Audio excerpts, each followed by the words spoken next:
Tonight I want to talk through some really great hip openers for runners. It's something that my clients, my Yoga for Runners clients, are always asking for more of. Thank you so much for inviting people to watch.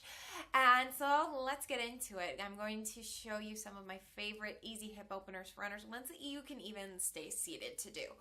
So, a common area where runners often get very tight is in the outer hip, through the glutes, through the piriformis. I know is a pretty big one that causes a lot of issues. So I'll show you several stretches to help stretch that out.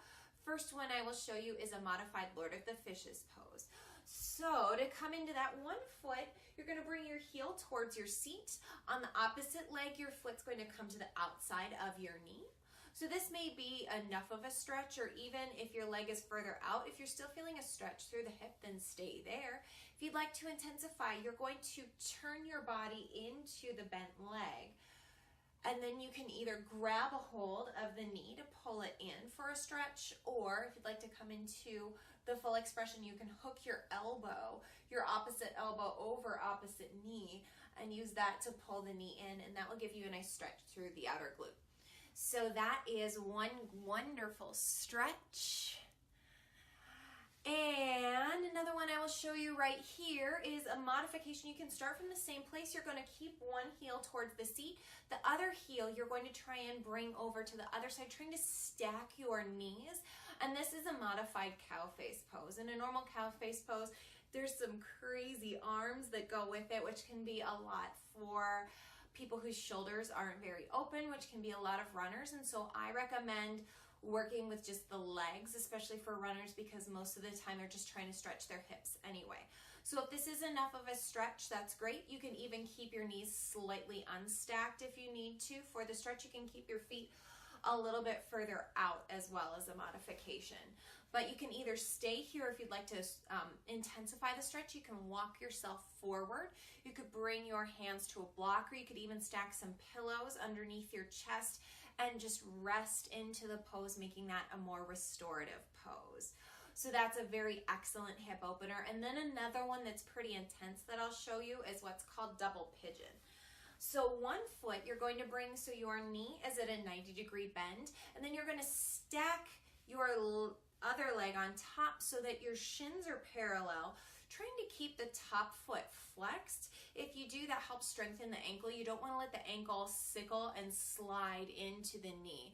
So you want to keep a nice flex, and then yes, you can use a block or a blanket, even a pillow under your bottom knee would be a good option. In any of these, if you feel like you need some extra support under your leg at anywhere, always feel free to fold up a blanket, use a block if you happen to have it, or even pillows. Supports are always great for yoga, especially when you're very tight. That's going to help the yoga poses feel right in your body.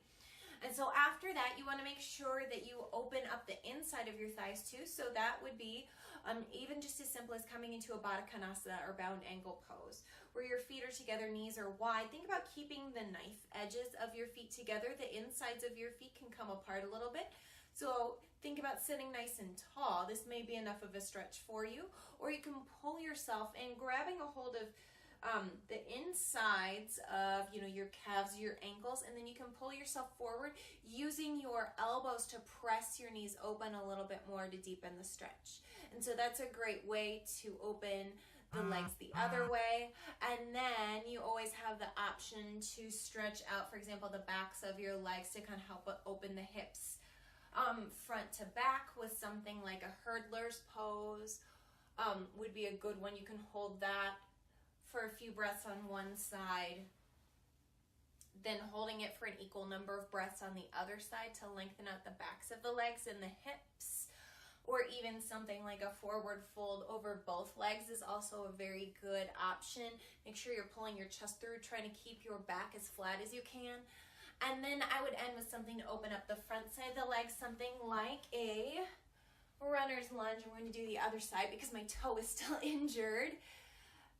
So stacking my knee over the front heel and then pressing my fingertips on either side of my front foot as I press my hips forward. That's helping me to stretch through the hip flexor of the back leg. Again, hold that side for a couple of breaths and then do the other side. So those are some easy peasy, nice little hip stretches that you can do as part of a simple routine, even every day, but definitely after your runs to help loosen up those hip muscles that get very tight during running.